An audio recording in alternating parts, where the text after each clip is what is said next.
This slide with the presenting view? No, we see the presenter view, not the presenter view, sorry. Yeah. Okay, thank you. Hello, everyone. Hey. Hi. Oh, this is much nicer and bigger room than the lobby.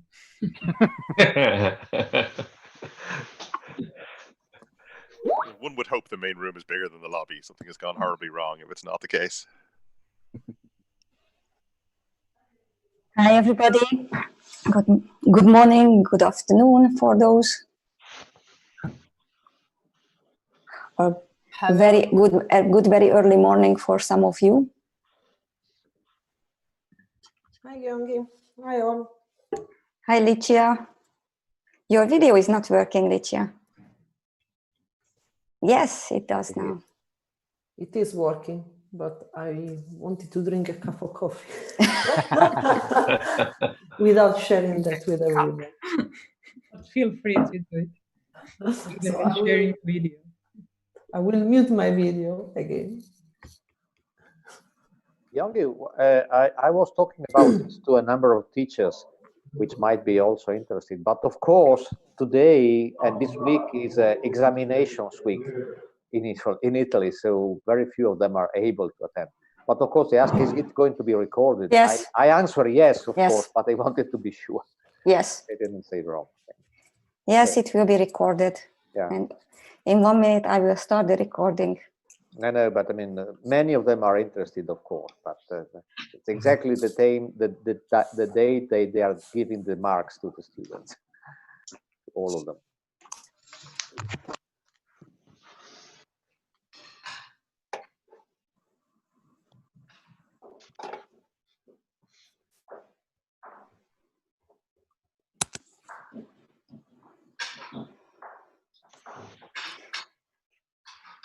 So good morning, good afternoon for everybody. I see that a lot of you are still joining the meeting. How many participants are you expecting, Gyöngy? Around 130 participants I'm expecting. Wow. And it can be also a little bit more. Okay. And it is from all around the world. Great. Hey, good morning. Good morning, everybody. And it is a little bit of a, this is the right time of the year when we should organize virtual mini conferences. Because as you see maybe behind my CEO, Eric Hauser's virtual background, we were supposed to have TNC this week. And since we are not there, we are organizing and running this virtual mini conference on the most important topic at the moment is the supporting education and the role of NRENs to support education. So thank you so much for joining this morning and being with us.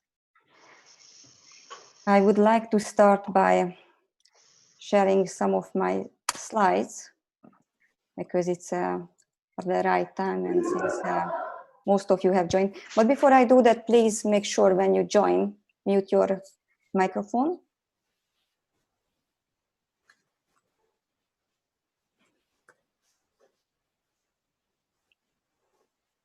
Thank you.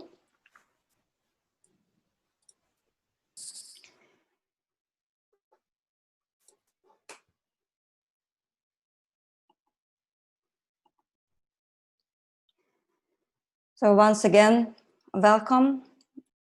My name is Gyöngy Horváth, and I'm the Community Support Officer with a main focus to support education for our GEAN community and the NREN communities. You have all seen the wiki page with the online agenda, and I would like to quickly go through it. So the first part after my welcome and introduction will be the plenary part, with the main subject of the role of NRENs for education.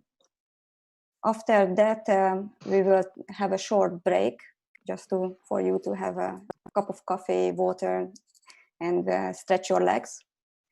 And then we return back to the plenary room to announce the community sessions and also the parallel sessions. And then from there, also again, via the wiki page, you will be able to choose which session you would like to attend. We have put up the links on the wiki page with a password as well. So you will be able to join any of the different sessions what you choose. And then from 1 to 2 o'clock, we have the lunch break. For some of you, it might be a bit late, some of you a bit early, but well, we all work in different time zones. And so for some of you, it will be very early breakfast. I know that as well. And during the lunch break, if you don't want to be completely away, we have some activities. So please check out on the wiki page, because we have a virtual dancing session and also a virtual mindfulness session. So you can just join in again via the wiki page. You can join the room and then join these sessions.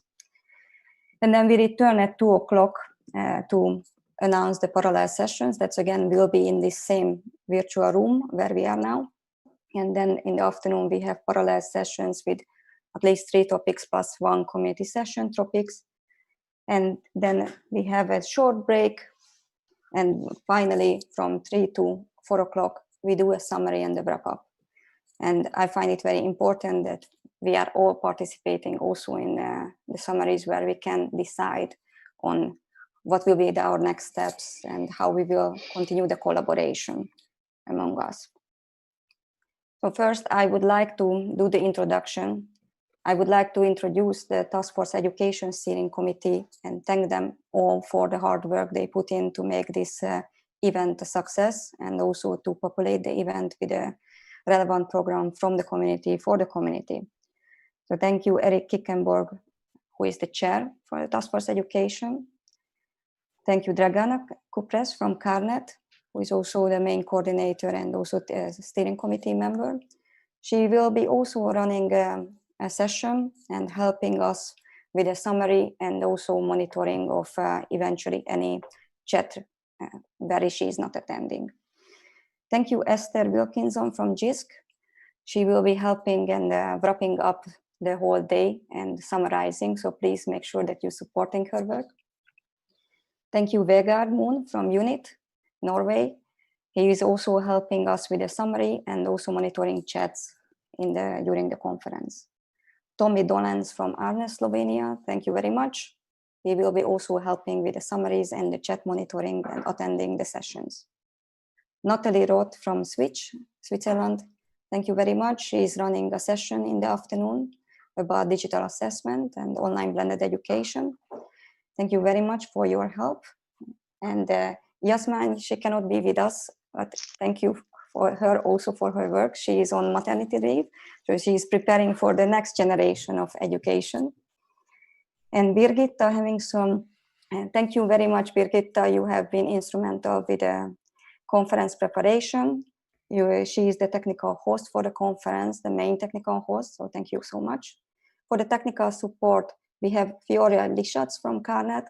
He is supporting the lobby, so if you have any technical difficulties, please go back to the lobby, ask him questions. He can help you and advise you where to go, how to resolve them. And Nabil Ashraf from Giant, he was also helping with the technical preparations from the virtual breakout rooms. We have a session host from the community who are already decided, and that's Licia Florio from Giant. She's gonna run the first session on trust and identity. Thank you very much, Licia. Then we have Annabelle Grant also from Giant. She is running the one about services and management element. Thank you very much, Annabelle. And of course, I already mentioned the other chairs from the Task Force Education Steering Committee. And I would like to thank all the speakers, also those who are the participants in the session, to join and agree to participate in this important day today. A couple of things about the rules of engagement. So again, I would like to ask you to mute when you are not speaking. I have mentioned in the lobby, but I'm mentioning here as well that please correct your name on the participants list. You can do it when you go on your image and you see the 3 buttons. You can rename your profile. So please add your name and possibly also the name of the organization you are joining. If you have any questions, please raise your virtual hand. And also you can add your question to the chat box. We will be monitoring them. And please wait until you are asked to address the questions. And when you are talking, for the better experience for us all, please enable your video. And also for your information, all the official sessions will be recorded. Of course, not the breaks and not the lunch break activities, but all the official sessions are recorded. We would like, as expected outcomes and conclusions at the end of the meeting, to see how the GEAN community can support education, where we see common collaboration areas, identify some actions and potential next steps as some more concrete outcomes. So we have created Google documents for each sessions where we are asking the session chairs and the session hosts to put in the summaries, and with your help, of course, it is editable for all of you, so you will be able to access it also via the wiki page. So this was my short introduction. I hope you will have a great conference, virtual conference. And with this one, I would like to ask our first presenter, Eric Hauser, my CEO, to please kick off this event.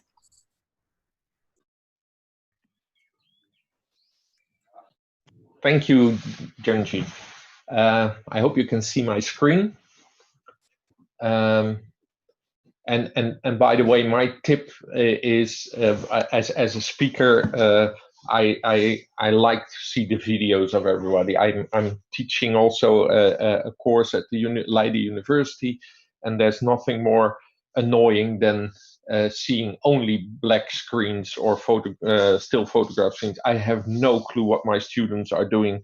They might be all off to the bar, and at the meantime registering like they are there. But anyway, let me tell you a little bit about GEAN and NRENs and how they engage into education. For those of you who don't know GEAN, this is at the top you see our mission. It's to provide an open, innovative and trusted information infrastructure for the European knowledge economy and to the benefit of society worldwide. It's way too long as a mission, but to boldly go where no one has gone before was already taken. We are a membership association, and our members are the different European national research and education networks. We do several things. We coordinate and participate in EC-funded projects. We operate a network infrastructure with connections between all the countries in Europe and from Europe to all regions in the world. And we manage a portfolio of services for research and education, usually labeled with EDU and then the name of the service. And last but certainly not least, we organize and run community events and working groups like the one you're currently attending. This is our membership. As you can see, we cover almost all of Europe, and we're working pretty hard to add Bosnia and Kosovo to this list so that we're covering all of Europe. And this is how we connect to the rest of the world. We connect in total with 130 NRENs with speeds of up to multiples of 100 gigabits per second. And my estimate, and I'm saying this as an estimate, is that altogether these NRENs all over the world connect at least 100 million students in higher education. According to the OECD, there's 240 million students in higher education worldwide. So my estimate is that we connect at least 100 million, which is probably on the low side if you look at all the networks that have joined in. And this is the services that we support and that are most important. There's more services, but these are most important for education. It's EduRoam, which is our popular global roaming service, which is of course not very popular at the moment because nobody's roaming. It's EduGain, which is the identity federations, which allow simple identified access to content, services, and resources. We run In Academia, which is our newest service, which is a lightweight student validation service that protects student privacy but gives them access to commercial services with a student discount. We have Edu Teams, which makes managing virtual teams easy, and we have Edu VPN, which is currently used a lot. We've seen an enormous increase in the use of Edu VPN all over the world due to the corona crisis, which enables secure virtual private networking. So it creates a safe environment for researchers and students using public Wi-Fi, but also home Wi-Fi access points to have a secure channel to their home institute. We also deliver, together with our NRENs in Europe, we deliver cloud services. These can be distinguished in two different types of cloud services. One is the community cloud, where the cloud service is provided either by an NREN or by one of the universities in Europe. And we have, we do a joint procurement of commercial cloud services for research and education environment. And we did that a couple of years ago, where only a couple of countries, I think 16 countries, signed up. Well, we already run into a 25 million yearly turnover, and now the new round we are doing 40 countries signed up, and we are coordinating with the US and Latin America to make sure that these procurement efforts are maximized in the way that we all over the world are asking the same things from these commercial providers, not only in terms of costs, but also in terms of data protection. And of course, we have our JEON community program, where we do we focus on knowledge transfer, skills development, etc. And we run various task forces and special interest groups in those. And of course, this is the task force Edu that you're currently attending. As a response to the current crisis, the COVID-19 crisis, we made available two types of services that were still in beta, but we decided to move that forward very fast because there's a large demand for it due to this crisis. One of them is Open Up to You, which is an open source, interoperable, GDPR compliant, modular, highly customizable distance learning platform with several tools in there. And the other one is EduMeet, which is an WebRTC based virtual video conferencing platform that is also open source and allows for secure and trusted video conferencing. Junji will go into this a little bit more in detail, but we did a survey amongst our NRENs, and the pie chart on the left shows you that out of the surveyed NRENs, the majority provides services to education. That's the blue part. The red part is the NRENs that don't have education in their remit, and the gray part is the ones that didn't reply to the survey. So you can see that out of our 43 NRENs, the majority provides educational services.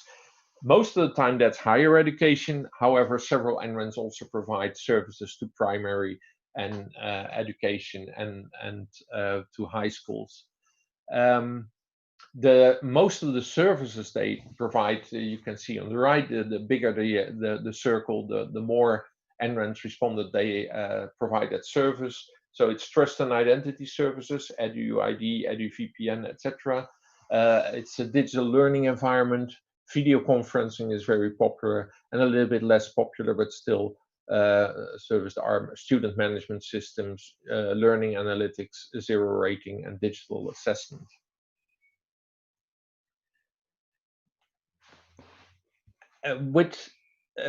Together with the NRENs, we made sure that we did an inventory of all our responses to this COVID-19 crisis, and especially in the area of education. And that has made us a sort of a spider in the web to connect all kinds of initiatives on a European and a global scale where we are involved. The European Commission has focused extra attention to education, which is normally a case for member states, but here they need some coordination, and they allowed us to do that, of course, through the Up to You project. We were approached by the UNESCO, and you will hear more from UNESCO later on today on their Global Education Coalition initiative. We're working with UNICEF on the GIGA project to make sure that more and more schools are connected so that they can profit from online education all over the world, all the way into every part of the world, including Africa and Asia, South America. And we work closely with the World Bank that is financing various initiatives all over the world to make all of this happen. We're very happy to be at heart. I think we have the resources, and most of all, we have the community, you guys, to make sure that we can help coordinate this and make life as easy as possible for students and teachers all over the world. Thank you. Thank you very much, Eric, for this nice introduction. Is there any questions to Eric now, or we can also wait until the end of the sessions once the presentations are finished? So I don't see yet any questions. Then I suggest that we move to the next presenter. And I would like to ask if Koen can enable his presentation and video. Koen, are you with us? Yes, I can see that you are unmuted already. Very good, very early morning, and thank you so much for agreeing to present in these ungodly hours at 5 o'clock in the morning for your time. So Koen will present their activities about the World Bank and where he can see our role as NRENs and the NREN community. Well, thank you so much, John G, and thanks to the whole JAN team for inviting me to participate. It's really a pleasure to connect with the NREN community. I'll just have a few slides. I'll keep this really very short. Given that it's an ungodly hour here, I won't share my video, so I hope you'll all forgive me for that. But I do have a few slides just to give you a sense of what the World Bank does in this period, but also in general, maybe with our support to the higher education sectors around the world. And so we've really realized that higher education is one of our core goals if we are to reduce poverty, which is our overall mission. Basically knowing and having seen the evidence of this is that accessing higher education remains the surest way out of poverty for a family and for countries as well. But we've realized also that higher education does not reach the poorest very effectively. Some countries do better than others, but overall this remains a huge issue. And one of the main priorities of our work is to engage in a dialogue with governments around these issues. As was mentioned, we invest in higher education systems, mostly in low and middle income countries. We do some in higher income countries as well. But our priority is really in the countries that do not have other ways of investing in these systems, and as such, higher education investments represent about 25% of our education portfolio, which is typically hovers around $20 billion. So the goal is really to leverage our financing that goes to these countries in general, make sure that there is a strong project that improves higher education, and increasingly we are trying to build in components to our higher education projects that support the NRENs. And I'll explain on the next slide why that's the case. Beyond that, we also do quite a bit of analytical work. So I'm an economist who works at the World Bank. I do quite a bit of research myself next to the project work. And to make sure that we really have the right data, we do impact evaluations to also make sure that one is that there's an economic rationale to that, to make sure that investments work, but there's also maybe an analytical rationale. This that we really want to make sure that when we do a project, we change something, we sign a big contract with a provider, but we want to make sure that that actually leads to changes in people's lives, in the way that that education is being provided, but also being used. And that's really an interesting space when I think for the issue that is being discussed today, because we've started to look at how can we sort of use some of the data that is being collected, but also how can we become better at actually reaching the people who are not being reached yet. So these last few months have been extremely dynamic and a very interesting time. I've been very happy to have several discussions with the Xi'an team, and I was talking to a few of my colleagues over the last few days, and we're sort of realizing 6 things that we have learned that we really need to reflect on more, and we're happy to do that with the NREN community. So one is that around the world we still see a huge inequality in connectivity. So this goes mostly for students, but also still for some faculty in some of the countries that I work.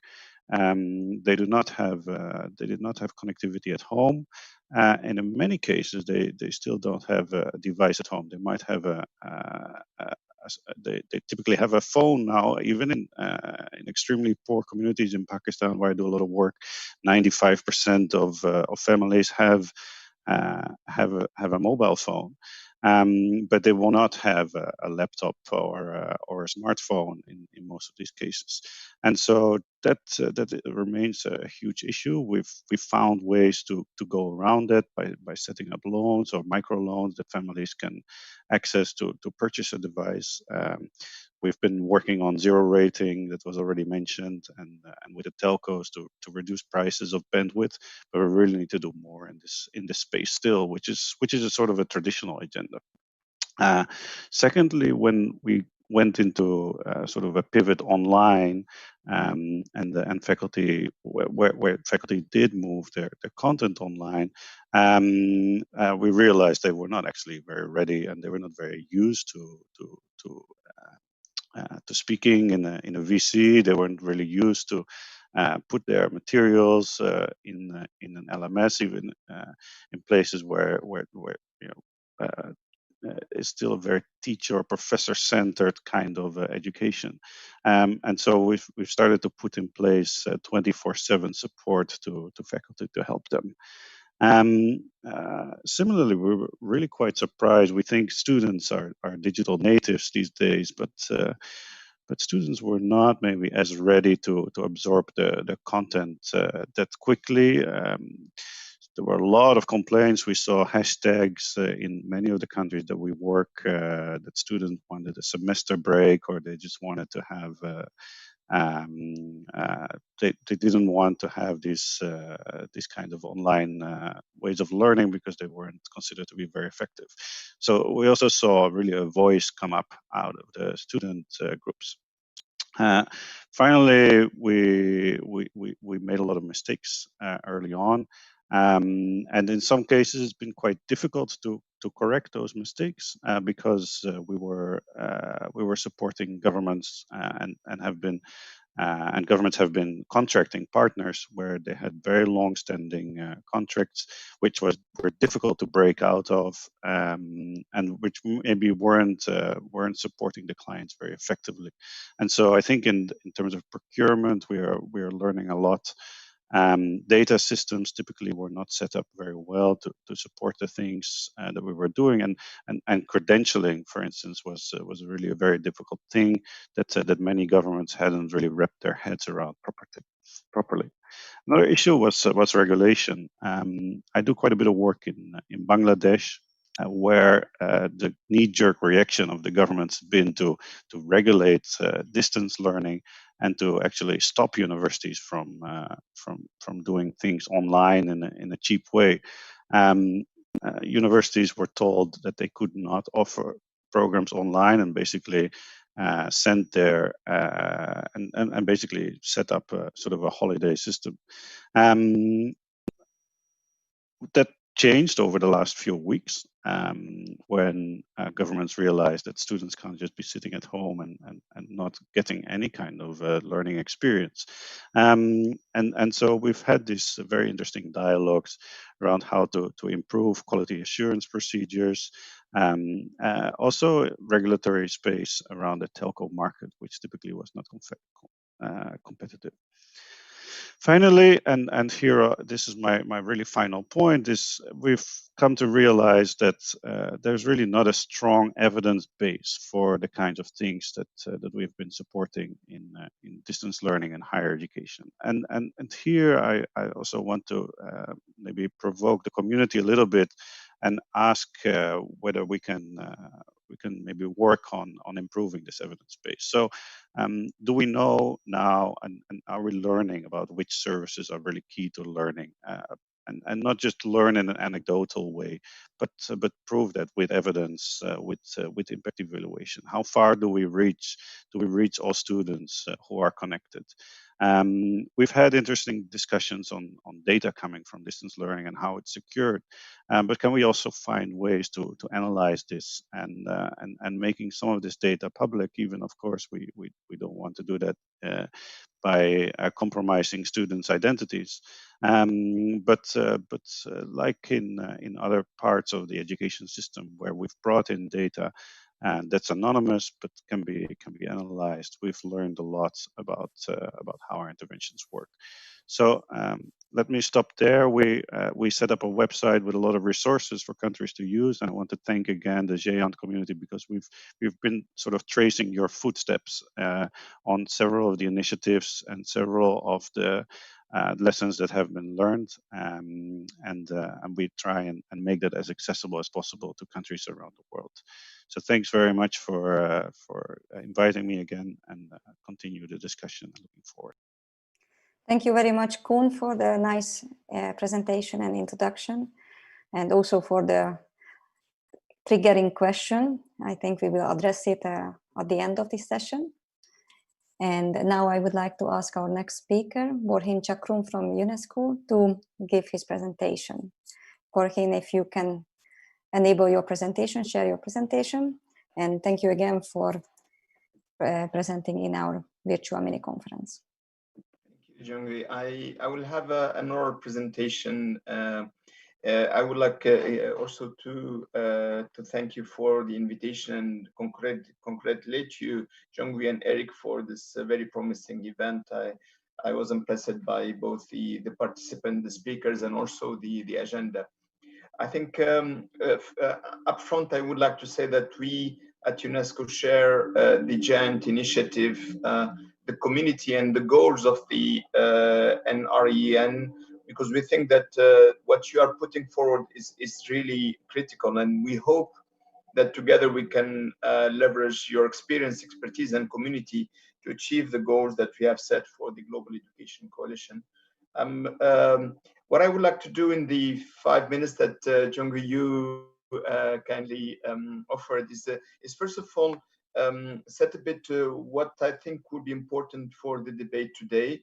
What are the major challenges, and Koen referred to them earlier. I will add a few elements there. I would like also to share briefly what we are doing through the Global Education Coalition, and of course, I hope that this will attract attention of the participant and potentially trigger more engagement as we move forward. I would like to highlight 4 major challenges, and as I said, Koen mentioned some of them. These are for me equity, quality, ethical, and financial challenges that we are facing based on what we have learned from the COVID-19 education response. Let me start with equity. Obviously, we have all witnessed the shift and the migration to online learning, but I think it put and it brought inequality into stark light. First of all, we have seen that the most disadvantaged are the hardest hit from the crisis. Be it youngest, but also I think we need to think about adult learners, because we tend to focus only on the formal education, but I think we need to look at the lifelong learning perspective in this case. And we have seen a major challenge for many young people, for children, but also for adults, to engage in a learning journey that has been interrupted because of the crisis. Probably, as Koen referred to, one of the major challenges is connectivity. According to our data and the data that we cross-referenced with the International Telecom Organization, that we have half of the students are affected by the closure and they don't have a household computer or internet access. The situation is, of course, in some regions very deep and very alarming, like in sub-Saharan Africa. But even in Europe, we know from the data that 14% of the household do not have access to internet, and 22% do not have access to computers. So the connectivity challenge, and that's why Giant Initiative and the different strands that Eric referred to are critical from my point of view. They apply to Europe, but obviously, when you take them at the global scale, they are even deeper and more challenging. The second challenge is quality. Of course, there is the teaching staff skills and qualifications. According to a survey that we have conducted, around 64% of the teachers are considered not having the skills to engage in distance learning. This echoes, for example, what OECD colleagues have identified as challenge in OECD countries. But if I take it to sub-Saharan Africa, we have more than 63% of the teachers do not meet the qualification requirement to teach. And that means it has much wider impact when you take the digital skills in it and engaging in distance learning. But I think it's important to consider the quality not only of the online platform. We have seen that in many countries, it's high tech, it's low tech, it's no tech solution that have been adopted. And it's important that we consider these wide range of solutions that have been adopted, not only to focus on online learning, while it is important as it is. I think, and Koen mentioned that for now, we have very little evidence about the effectiveness of the different approaches and the impact in terms of both engaging in learning, but also in terms of learning outcomes. And we are discussing with different partners to tap on the data that is available in distance learning platform to see what we can learn from that. And of course, protecting the data privacy of the learners. And that leads me to the third challenge that we think important is what I call ethical challenge.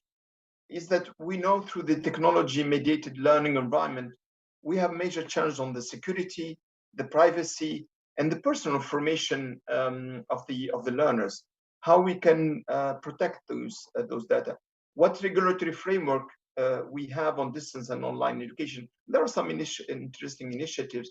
And a week ago, we had a webinar on the same topic. And we have seen some interesting initiative, be it at the global level, the GPA initiative, or at the country level, we have seen in US, for example, or the GDPR in Europe. But obviously, when you go to some countries where the institutional arrangement, the regulatory framework are very weak regarding the citizens' data protection, then that has, of course, implication on the learners' data protection. Maybe the last one that I think Koen didn't mention, but for us is very critical. We are entering into a global recession. And globally, we see that in many countries, this recession will impact the socioeconomic dynamic of the countries. We see that from IMF that the forecast is around -3% of GDP growth. That's a deep recession, and in some countries it's very high level of recession. The forecast, for example, in France is -11. So there is this will impact, of course, employment, economic growth, but it will impact education. And we are doing different scenarios looking at how this recession will impact education budget. And the most pessimistic scenario that we see, which will have and that we will see that the education budget will shrink for 5%. That means around 337 billion less in 2020 budget. And that's really a big amount that will impact both the quality, probably the equity, and obviously in some countries this may impact also the teachers, because the highest part of the education budget is about teachers. So I think it's important that also in your discussion, our discussion, we take into account the financial implication of the crisis and then how this will impact mechanically, potentially, the education budget. Maybe to finish with what we are trying to do, we have, and as Eric and Jungwoo mentioned, we have launched a global education coalition to synergize the initiative and to leave no one behind, and that's what we are trying to do. And we decided to launch the global coalition because we thought that ministries of education cannot solve the problem, and it requires a multi-actor engagement. It requires, of course, UN organization, public sector, but it requires also private sector. It requires non-profit organization, civil society, academia, and networks like yours to deliver on this promise. And what we are trying to do, we are trying to mobilize these partners to articulate responses to support countries in addressing the challenge, both during the crisis, but also as the schools and learning systems are reopening. But I think it's important to look ahead, and it's about building resilience of the education system. It's about building a new vision for education that leaves no one behind. And it's time for us to really think seriously about equity and inclusion. It's not clear why, when there is a health crisis, there is the international community is mobilized, but when a learner drops from education, nobody cries about it. We think it's important that we think about equity and inclusion as we are reimagining education and going forward, but put this in lifelong learning perspective.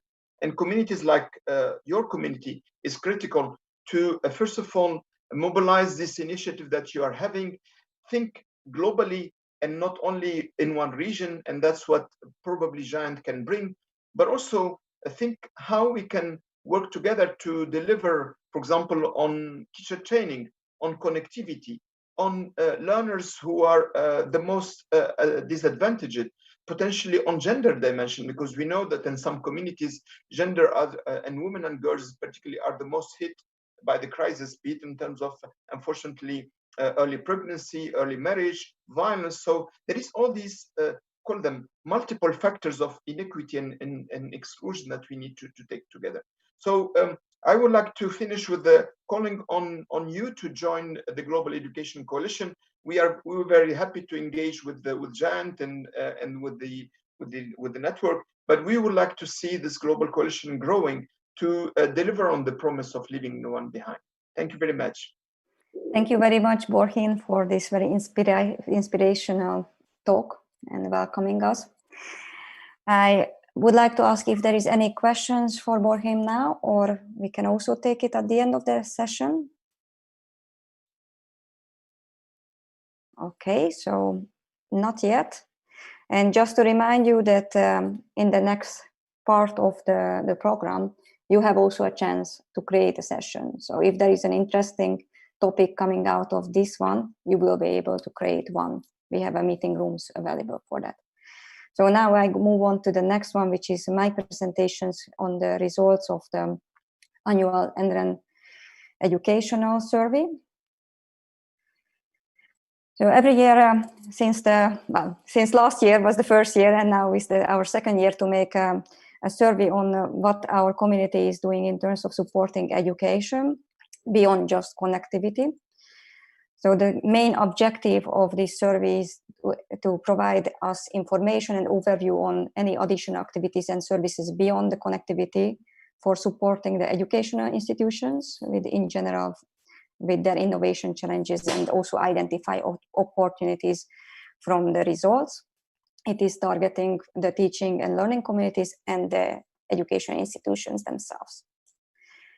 In Europe at GEONT, we have 43 countries present, and out of these 43 countries, as you can see, those in dark pink are all providing additional educational services.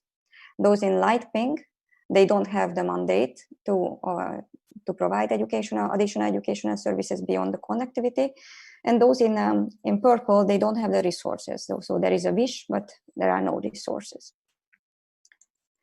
We have identified these 12 areas of educational services, which we wanted to ask the question about, starting from the before mentioned digital learning environment, student management system, trusted identity for education, video conferencing, digital assessment, etc. I will not read it up all for you, but it will be available afterwards on the wiki page. So for the educational service levels, which are the ones before we mentioned, we also created 4 levels: initiative, project, service level, and the ones which are phasing out. It is important for us later on to really see where the direction and trends are going from our members, and also which are the potential new areas which are growing as a new service from the community. This shows us the overview per countries and also their level as in terms of their progress level per service. So you can see that the top level comes out, and the most one is the digital learning environment and the trust and identity services, as it was mentioned. And I guess because of the COVID-19 pandemic, also the significance of video conferencing for education is accelerated over the last couple of months. But we do have to address, and this is also a growing area, on the area of digital assessment and how NRENs can support it. I think given our portfolio with trust and identity and security, this is a growing importance, a new area, as well as the learning analytics is also growing. I will not go into it too much detail again. This will be analyzed later, and we will go back to the contacts from the NRENs to provide a bit more detailed information, and we will follow up in the autumn with more information on this. And this one shows per NRENs the different services they're providing. The ones we are listed from the 12 services. So from Albania, it comes out on the top one. They provide 12 out of the 12 services. And the number is also Azerbaijan growing the same. And the same for Portugal is very high, Poland, Macedonia, Estonia. This is a growing number. And I can see that this area over the last year has also grown in terms of importance per NREN. Some of the NRENs are dropping or phasing out services, and that's something what we need to go back and address that question with them directly. But that again, we will follow up in the autumn. I found it important to highlight, to show how many of the NREN community providing trust and identity for education services and digital learning, because out of the 25 respondents from those who are providing educational services, 22 providing trust and identity services for education. And for digital learning environment is 21, which is also, I think, very high on their agenda. Then video conferencing came out on the same level, 21 NREN are providing video conferencing services for education, and the student management system is also growing. They are all interlinked, of course. You cannot have one without the other, and that's also something what you can go into more details later on once we analyze it and go back to the NRENs. We also asked the questions in our survey about potential collaboration areas. And on the top, the video conferencing for education and the digital learning environment came up. We can already see those from this last month's experience, as well as for the EduMeet services we have launched and the Open Up to You initiative and project we have launched. There is a very strong interest to grow and develop it further and make it into eventually as a service for the NRENs. Then there is discussions about the online and blended education and how the education will change after the pandemic and once it is starting in September. Most of the colleagues are in the opinion of having some kind of hybrid model for the future, but that is something for us also to discuss. This is my last slide, and I hope that this gave you some inspirations for the coming sessions to discuss more and also address some of these issues on the future. I will upload the slides to the wiki page, and you can also analyze it yourself, look into it, and we will come back with more details once the analysis is done. Thank you very much. Do you have any questions to me now, or shall we move on? We have still one more presentation to go, and then I think we will have 5 minutes for final questions. If I don't see any raised hands, then I would like to ask our next presenter, Natasha, if she can start sharing her slides and presenting. Natasha, are you ready? Yes, I'm ready.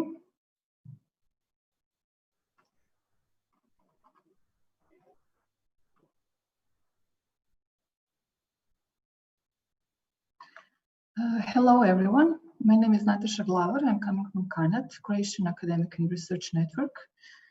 And I will today try to present NREN's role in global impact and on education based on multi-stakeholder model. So it would be CARNET's case as a supporter of education, the educational community in many various aspects, such as providing internet connectivity, digital tools, education, and others.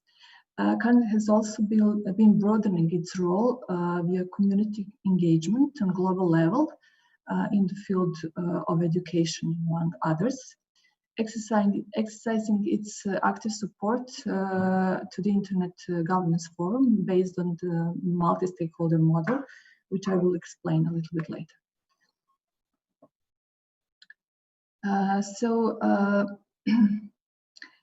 CARNET is a supporter of Internet Governance Forum on national and global level as well, through its participation in the advisory body. But first, I would like to say something about Internet Governance Forum, which is a global initiative operating under the auspices of the United Nations, with the idea of bringing all stakeholders together to participate on equal footing, taking into account all perspectives presented in discussions on issues important to internet governance.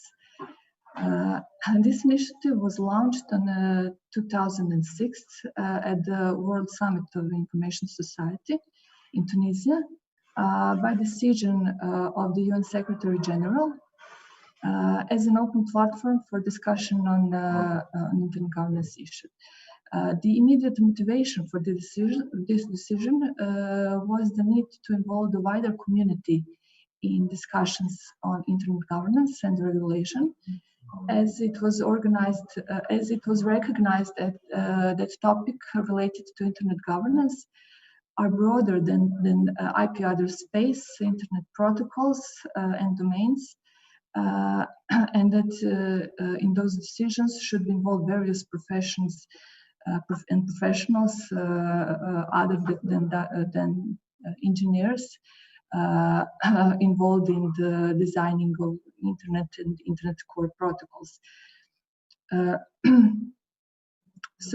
In addition to state representatives representing just one stakeholder government, other stakeholders, such as civil society, academia, technical community, and private sectors, were also involved in the discussions. If someone is interested to join,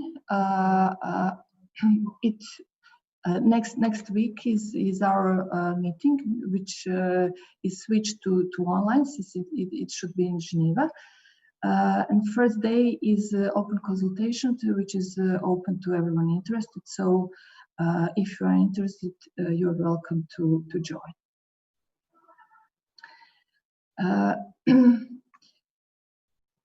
So to help this idea to happen, coordination of the IGF involves the IGF Secretariat, who covers the logistic parts of the IGF process, and it's situated in the UN office in Geneva.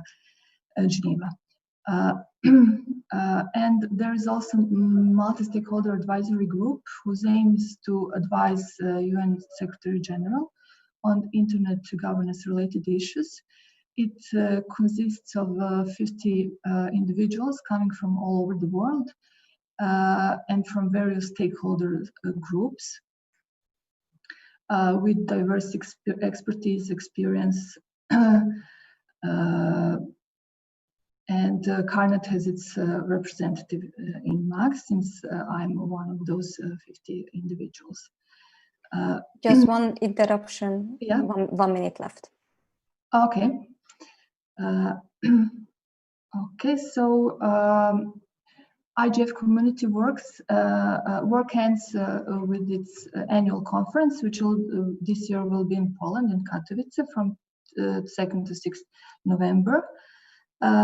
It's usually very many participants, like around 3,000, and a few years a parliamentarian session is introduced and very well accepted. So what are internet governance topics? I tried to structure them in this visualization. So from infrastructure and standardization, there are also legal topics, economic development, and social culture. And one of those is education as well. So how can we impact and influence? Well, combining mentioned approaches and principles, it's important, so bottom-up approach and top-down or from global to national. So some of the important internet-related topics found their way to from national to global, like internet shutdowns, local content development, and the other way around, from global to national, like media literacy, children's security online. So it's very important to ensure free flow of information and ideas, and based on the principles of multi-stakeholderism, openness, inclusion, and equal footing.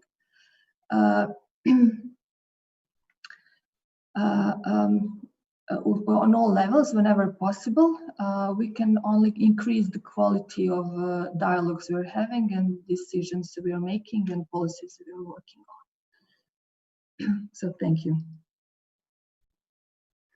Thank you very much, Natasha. Really appreciate it, and thank you all for the first presentations.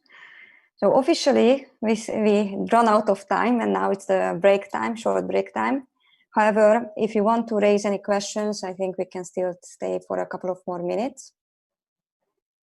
Do you have any questions or comments from the community? If you do, please make sure to raise your virtual hand or place it in the chat box. I don't see it at the moment. So when we are returning from our break, that's in 10 minutes, then I would like to ask you again to come to this room. And then we will start the first 10 minutes in this room with introducing the possibility for the community session. The community session means that if you had some topics or ideas which came up, and it's not in the program, not in any of the already created sessions, so not in trust and identity, not in a scaling up and down experience during and after pandemic, then you are able to create their own sessions. So you can propose it and pitch it to us, or raise the question and see if there is enough interest from this group, and create your own sessions. And that will be after the break. So I sound a little bit like the TV program. After the commercial break, we will be back in 10 minutes. So thank you all, and see you in 10 minutes at 12 o'clock on the same room.